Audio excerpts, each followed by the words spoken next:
हाय, आम्ही आलो होतो पिंपळे सौदागर स्ट्रीट मार्केटला। सुरुवातीला इथे ड्रेस मटेरियल शॉप आहे। खूप छान छान व्हेरायटीचे ड्रेस मिळतात, चांगल्या चांगल्या कलरमध्ये, डिझाईनमध्ये। त्याच्या बाजूला रेडीमेड कुर्तीज पण छान छान होत्या।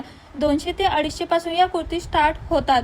हे ना एक प्रकारची मिनी तुळशी बागच आहे। पण मला सँडल घ्यायची होती लग्नासाठी, म्हणून येथे काही सँडल बघितल्या, पण मला जशी पाहिजे होती तशी मिळतच नव्हती। मग ठरवलं तुळशी बागला जाऊया, पण काय किस्मत बघा, मध्येच माझी सँडल तुटली। पण असं वाटलं तुळशी बाग मधून अजून एक एक्स्ट्रा चप्पल घेऊन टाकते, पण मग लक्षात आलं तिथं गाडी पार्क करून थोडं पुढे चालत जावं लागणार आणि ही तुटलेली चप्पल घालून चालणं म्हणजे एकदम अशक्य आहे। म्हणून मग इथे जवळपास चप्पल शिवणारा शोधायला लागलो, पण आम्हाला पूर्ण कोकणे चौक मध्ये कुठेच दिसला नाही। मग शेवटी काय, आमच्या घराकडे जावं लागलं चप्पल शिवायला। चप्पल शिवून मग परत निघालो तुळशी बागकडे। गाडीवरून बाप्पाचं दर्शन घेतलं, मग गाडी पार्क करून चालत चालत तुळशी बागला आलो। इथे काही सँडल बघितल्या, मला जशा पाहिजे होत्या तशाच मिळाल्या। नंतर छोट्या मोठ्या गोष्टी घ्यायच्या होत्या, कानातले, नेल पेंट, नेकलेस या गोष्टी बघितल्या। मग घरी येताना स्ट्रीट गाडी दिसली पावभाजीची, डायरेक्ट पवित्र रिश्ताच आठवला।